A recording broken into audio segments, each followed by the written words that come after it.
माई के लिए बेटी कितना प्यारा बा। विदाई के टाइम पर माई के समझ में आवला कि हमारी बेटी का रहे। विदाई हो गई, बेटी भी रोते रोते गाड़ी में चढ़ रहा बिया।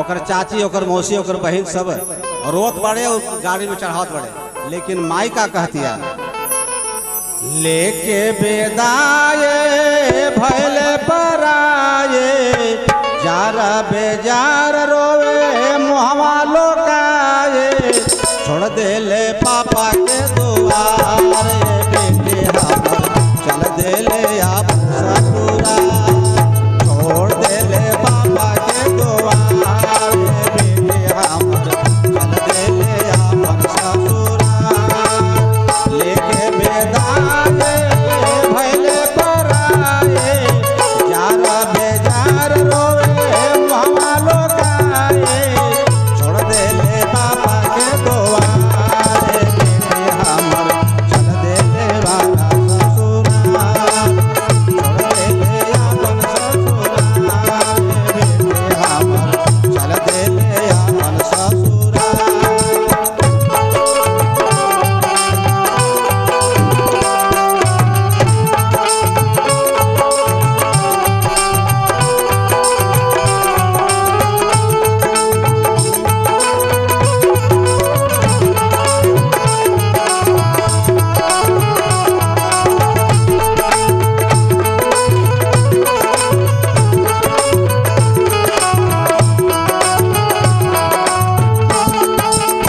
जेतने रोवे बेटे उतने रोवावे, धीरे धीरे अपन गावा बढ़ावे। बेटी जा रहल भैया, गाड़ी बैठे के चाही।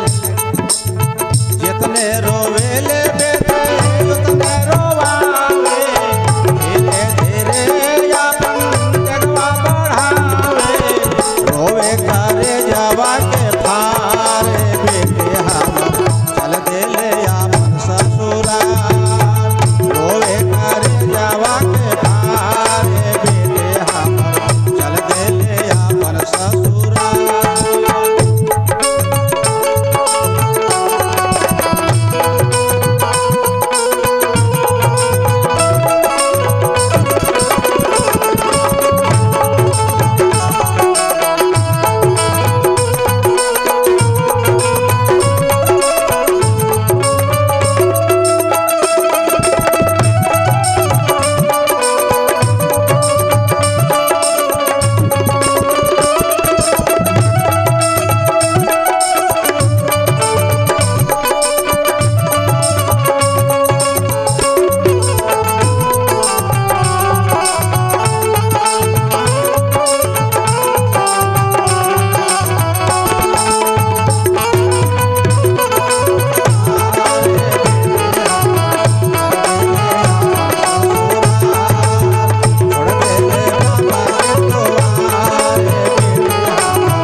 मन होला से रात देखते बारात के, अब पागल आयल माने बेटे यारी याद के।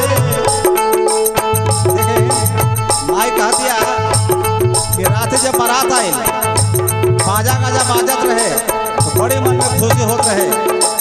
लेकिन जितना खुशी रहे उतना से बेसी भी हमारा बेटी के रियाते में दुख हो रहा बा।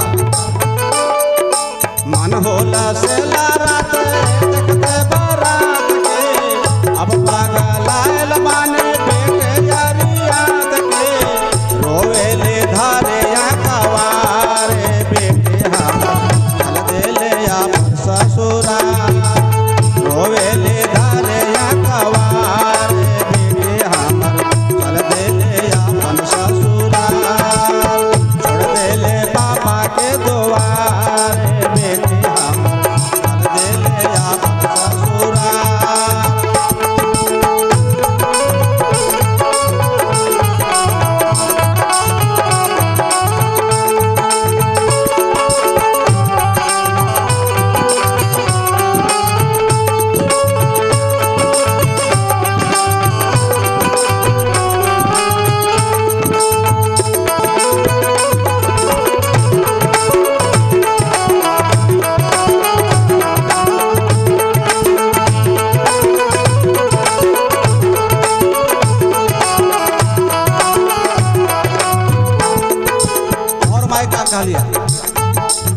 बेटे के काहे जन्म देला ये विधाता।